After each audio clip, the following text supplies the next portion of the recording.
आज इस वीडियो में हम जो बात करने वाले हैं कि पावर क्वेरी के अंदर एम फंक्शन जो होती है वो जानना कितना ज़रूरी है। हमारे पास एक अनस्ट्रक्चर्ड डेटा है, देखते हैं क्या सिनेरियो है। तो सबसे पहले देखते हैं एम्प्लॉय आईडी, जो तीनों अलग अलग एम्प्लॉय आईडी कॉमा डिलिमिटर से कंबाइंड है, एम्प्लॉय नेम भी और उसका सैलरी भी। देखिए हर रो में इस तरीके से डेटा है और इसको मुझे क्या करना है, क्लीन एंड ट्रांसफॉर्म करना है कुछ इस तरीके से, जैसे एम्प्लॉय आईडी उसका कॉरस्पॉन्डिंग एम्प्लॉय नेम उसका सैलरी इस तरीके से क्लीन होकर आ जाए।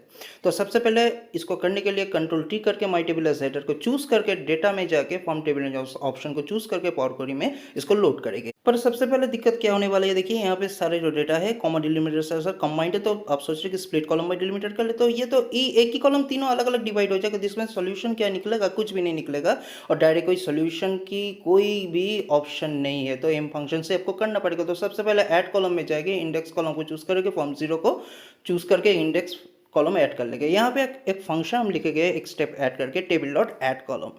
प्रीवियस स्टेप्स यही हमारा प्रीवियस स्टेप्स हो जाएगा, इसको कॉपी कर लेंगे। अब कॉमा, अब न्यू कॉलम नेम कुछ भी दे सकते हैं, इन्वर्टेड कॉमा के अंदर में के दी दिया, कॉमा अब ईच लिखेंगे। अब यहाँ पे हम एक फंक्शन लिखेंगे जो है table dot from list, bracket open करेंगे और यहाँ पे और एक फंक्शन लिखेंगे लिस्ट डॉट रिमूव लास्ट 10 बोल के फंक्शन होती है, उसको लिखे ब्रैकेट में। लिस्ट क्या पूछ रहा है, लिस्ट लिखेंगे। रिकॉर्ड डॉट फ्रॉम लिस्ट एक फंक्शन होती है, उसको लिखेंगे ब्रैकेट ओपन और जो हमने कॉपी की थी उसको पेस्ट करेंगे, कर्ली ब्रैकेट देंगे, स्क्वायर ब्रैकेट के अंदर इंडेक्स लिखेंगे, स्क्वायर ब्रैकेट बंद, कर्ली ब्रैकेट बंद, रिकॉर्ड डॉट फ्रॉम लिस्ट का ब्रैकेट बंद, कॉमा देके 1 लिखेंगे क्योंकि लास्ट रिमूव डॉट लास्ट 10 का जो फंक्शन है उसके कॉमा देखिए 1 लिखेंगे और सारे ब्रैकेट अंत में जाके बंद कर देंगे। अब यहाँ पे जो ईच लिखे थे टेबल डॉट ऐड कॉलम के बाद, इसके बाद एक स्पेस देके हम एक फंक्शन लिखेंगे टेबल डॉट ट्रांसपोज।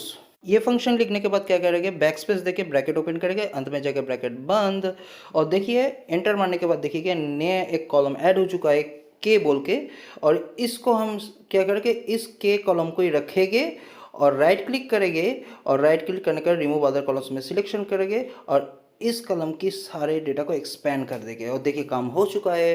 तो आप क्या क्या पहली वाले जो कॉलम है उसका नामकरण कर देंगे एम्प्लॉय आईडी, दूसरे वाले कॉलम को जो नामकरण कर देंगे उसका नाम क्या होगा, एम्प्लॉय नेम, और तीसरे वाले कॉलम का नाम क्या हो जाएगा, सैलरी। काम हो चुका है हमारा। आप क्लोज एंड लोड में जाके close and load to option में जाके ओनली क्रिएट कनेक्शन करके जस्ट ओके, नया शीट में जाएंगे, क्वेरीज एंड कनेक्शन में जाके राइट क्लिक करेंगे, लोड टू ऑप्शन में जाएंगे और टेबल ऑप्शन से चूज करके जस्ट ओके। देखिए डेटा ट्रांसफॉर्म होकर आ चुकी है। तो वीडियो इन्फॉर्मेटिव लगे तो लाइक करना, शेयर करना, सब्सक्राइब करना हमारे चैनल को। मिलते हैं नेक्स्ट वीडियो में। जय हिंद।